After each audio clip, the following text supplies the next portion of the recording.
Die Sprache ist das Haus des Seins. Language is the house of being, or the place where human beings dwell. Thinkers and poets are the guardians of this dwelling place, insofar as their vigilance preserves this dwelling place through giving expression to their revelation and preserving it in language. Okay, so that's a Heideggerian sort of formulation of the pure onlooking, the being understood as Anwesen, which has in its highest form this form of Sophos associated with Socrates and Plato. There's kind of we're told it's sort of the passive onlooking, but at the same time, clearly Socrates was very active in even in a certain sense, the essentially active man in Athens, the one who's practicing stasis in a way, refusing to go along with the personae as they're understood presently. At one time, 2,000 years, every lawyer was probably a male, and then in very recent times, more lawyers are now created as women in the elite universities, at least at Berkeley. I think in other elite universities. Berkeley is like semi-elite university, but whatever. And it doesn't produce any Supreme Court justices, etc. But in any case, this type of practice, which are central to the doings of the polis, Socrates was right in the midst of, right? And therefore he made a lot of people mad, and he was put to death.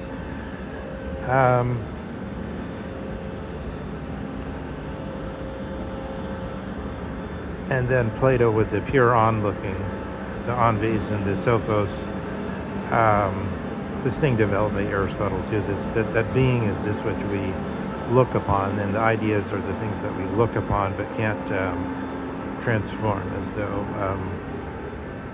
we were looking within, as Jung puts it. This sense of within, looking towards the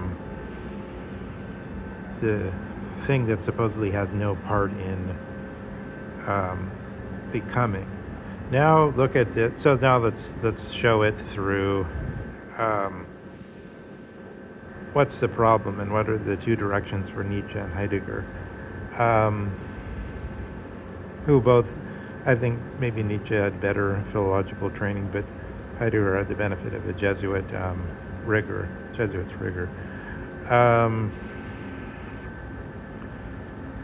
Let's look at it this way. There's no, for the ancient and archaic Greek, going back to the first thinkers, there's no obvious connection between the words like einei, or which we put into the form of I am, which corresponds to sein in German. Look at a basic correspondence here. Okay, so this is actually kind of important between English and German in both that I am corresponds to sein, but that all the main pronouns kind of correspond, although then it kind of breaks up with the plurals in the past tense. I am, ich bin, you are, so there's the am, are, and then is, you are, du bist, and it is, es ist. So there's sort of this basic correspondence to the way this word that's so fundamental in German, or supposedly the most fundamental verb in all of English, and I guess in all of German as well, but not in Russian, not in Arabic, has total power over us. And then also we could say in Hebrew there was not even anything like this, and that the Septuagint pasted that over the Exodus moment and effaced the old tetragram, or however that's said, tetragrammaton, Yahweh. I mean, everybody registers that kind of, though there's the Old Testament God, there's the New Testament God. It's sort of self-evident, but that's the linguistic forensics on it. So we have this there's two directions here?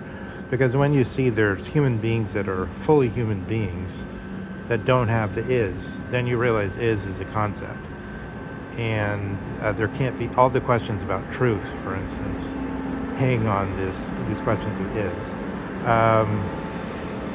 Let me complete the thought I was kind of getting to, is that the early Greeks, archaic Greeks, didn't have a obvious connection the way we do between to be and becoming.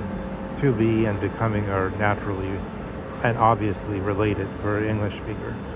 But for the Greek, einai and those type of forms which correspond to be or sein, didn't have an obvious connection to Genesis and gignestai.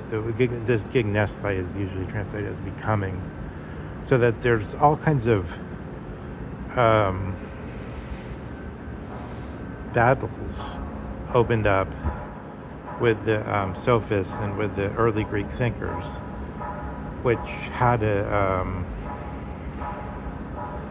ground in that these forms of I mean, it's almost possible to think that Genesis and gignestai, which we then translate as words like origin and becoming, maybe what it meant is like there's origin and then there's micro-origins. So that the word we're translating becoming, gignestai, was already this Heraclitean form. But they also had the word einai and similar, and the forms of those words, so that, I mean, this was already, it's not like Heraclitus wasn't aware of this is what he's talking about, but the fact is the disconnection of the words, and that in ordinary thinking, ordinary life, nobody connected those things, made them, there wasn't any real natural reason for them to be together, except that reason kind of, thinking about it kind of made it seem like maybe they should be together. But then, whereas in English and German, it seemed totally inseparable just by the language, and it's not that easy to separate them conceptually in discussion. And that makes, everything more murky, right? But in Hebrew, you couldn't even have the discussion, or ancient Hebrew. In ancient Hebrew, you couldn't have the discussion. In modern Hebrew, they effaced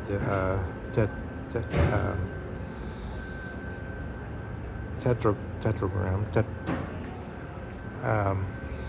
the Yahweh block letter, tetragrammaton, and put over it the Septuagint Platonic interpretation, I am that I am. This is still in Tyndale. It still goes back to the old attempt to say I shall be as I shall be, and then, but the King James version then sort of trumps Tyndale and comes out with the I am that I am philosophic version. But yeah, Hebrew couldn't even have this discussion. They didn't have the sense of the is, or better of the I am. When we say what the is, this is like, that's the word connected to the it, or to the scientific object, or to the neutral object. But the full form, the I am, they didn't have the I am, or the to be. Let's say the to be. That's better. The to be, which corresponds to the sign. And if this word is indispensable to questions about whether there's truth, so like you write down something on the board, you say, the sky is blue, But then you wonder, since 5 minutes passed and this guy's no longer blue, how can this thing on the board still have a connection to the state as it is? And then Wittgenstein says, oh, well, the language just says what it says, or something like that. It's very confusing. But if you say, yeah, the is the special feature which was generated by the Greek philosophers through this sort of unrelated contrast between the Genesis words on the one side and the connected word ignestai, or microgenesis, changes understood as many origins, sort of, and then contrast that with this einai, which I don't know, in the early versions of einai, I think it has something to do, I forgot, I should look that up again. That's important.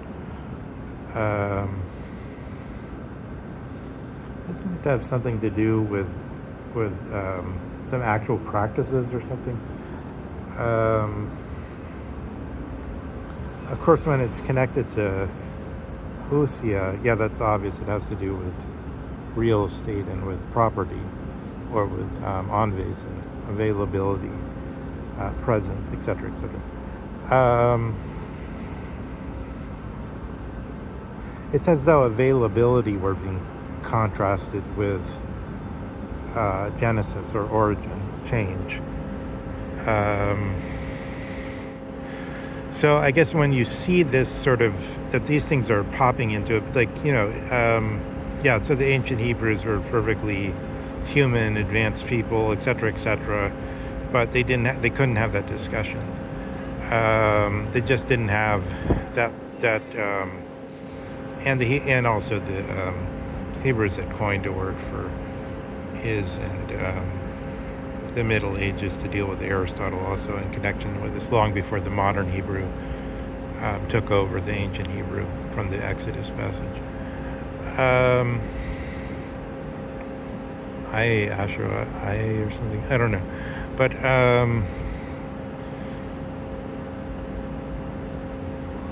Nietzsche then says, look, this just shows how random things are. We just inherited this situation where we're talking about things like is and things like truth, because the truth and the is have to go together. And they sort of kind of seem to make sense, because so many, it's in our house of being, and the poets and the thinkers are keeping this revelation in our faces all the time. I am that I am.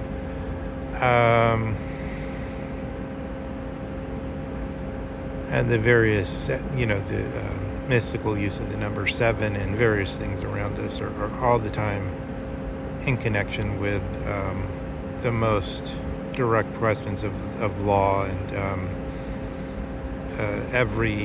in America they have this ritual whereby the myth of the original Constitution is always trotted out every time they do a hearing to see whether a candidate for the Supreme Court is to be accepted or not. Every American who goes to be confirmed by the Senate after being suggested or for an appointment by the president must solemnly swear, I will say what the law is. I will not say what I believe the law ought to be. And that's, so the is comes into this law, especially the law that what we call what Ursula von der Leyen says when she says European civilization has a lot to do with the law, and she means the Roman law. So the Roman law, this is directly Plato's academy, or some iteration of it was shut down sometime around 600 AD, and then the same people that were there largely, I believe, started to and then, or let's say some proportion of them. But this school basically was transformed into a school for Roman law, but Roman law now understood as a Christian law, Julian's decree. So, yeah, one can see that Nietzsche's saying, what a joke. So it's just like if you were born in, there's a trickster character in that transcendent view that he has, as though he were sort of, Nietzsche is basically teetotal, not as teetotal as our blessed leader, Trump. He doesn't drink at all. But, he didn't drink that much. I mean, if he had a glass of wine, that would seem like some kind of extraordinary red flower in his clutches. It'd give him a headache to drink. But nonetheless, rausch or intoxication is what he talks about all the time, right? And it's as though, one were born in a time when the Gothic architecture were the biggest thing. And Nietzsche's saying, you would have just thought, oh, cool. There would have been like Kristen Stewart saying the politics of the latest iteration of, it's weird because there's no such thing as Hollywood in a certain way, but in another way there is. The latest iteration of the LA type of values, which has sort of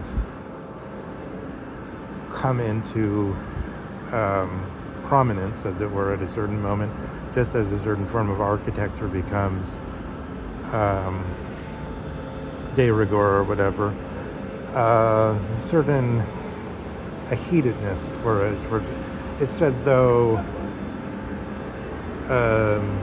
it's part of our being, right? It's part of our dwelling place, because like, for instance, that's a good example, actually. The brutalism. I mean, I like brutalism. I think brutalism is very congenial to me. I like brutalism. I like to be around brutalist buildings. It feels right. I don't know how to express it, but it's certainly they're beautiful to me. I mean, people. That's the. Maybe that's the acquired taste version of beauty. I think if you're not used to architecture, maybe that's a problem. But I think when beautiful means Calon, or better put, when beautiful means, when beautiful means something that you favor, your favored thing. I favor brutalism. I like it. So to me, the beautiful is something you favor for its own sake, as it were. You favor or better, you have sort of an unchecked favoring for. You want to favor the thing more and more, and it's congenial to you. It comes out of your own available nature as it's disclosing itself. So in this sense, Nietzsche is saying, look, you're just born into this form. Some of them are political. I wish a Merry Christmas to all lesbians, Kristen Stewart said. So but when would she have said that? And would she have said that if it was 50 years ago, that would have had a totally different significance, I think. Today it certainly has something to do with a certain Hollywood, LA thing.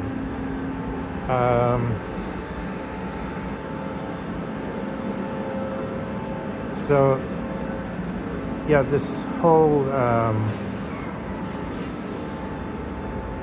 Bartold Niebuhr thing, the history is for us, what it does more than anything else is make us realize how random the things we're into are. Somebody's born into a certain form of politics. There was a good version, I thought, of the Nick Fuentes when he went through I had this sort of retarded Ben Shapiro stage. I was just repeating some Ben Shapiro talking points. It just happened that it worked for me.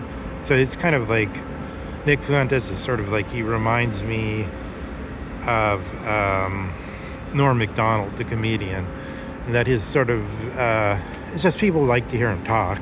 They like the way he talks. And so he picked up these things at random from Ben Shapiro, and suddenly he's getting all this applause and attention and so on. It's sort of arbitrary, right? Those were just there before him. He picked them up. There he goes. And then he could develop, I mean, how so far he's developed to his own sort of things that really suit him. We don't know exactly. I mean, I don't follow his shows. I don't know. But in any case, it's just an example of this is what Nietzsche means by forms. All these forms are all about architecture, politics, religious forms, etc. And they're all tied to the notion of truth and all tied to the notion of this disappearing vapor of being. Whereas on the other hand, you could see Heidegger saying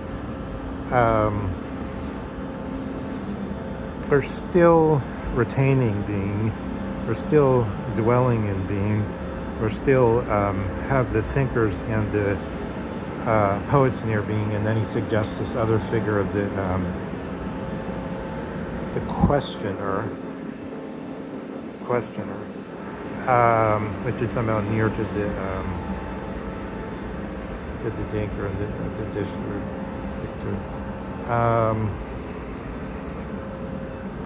So I think that's two avenues. So I think it's obvious that, in one sense, so it's not that obvious though. But I mean, it seems like, in a way, it seems like Heidegger is more cheery because he says, "Oh yeah, we're going to keep this being revelation in the deposit, in the keep it safekeeping." Through the 100 volumes of Heidegger and so on, through giving expression to it and keeping it safe. But at the same time, clearly Heidegger, like Nietzsche, since he's aware now that we didn't have how random it is that being has come upon us in a certain way, I don't think, I mean, Heidegger never says it that way, that it's like, maybe it's the extent of regarding it as random that makes you more Nietzschean in a certain way. But I think the thing about it is, in both cases, that's what makes it questionable, I think, is that what Nietzsche's point is, he thinks it's something where if you don't face up to it, if you don't own up to it, it's worse. Whereas Heidegger is acting like it isn't really a breakdown, maybe we're simply superior to the ancient Hebrews because we have being, etc., etc.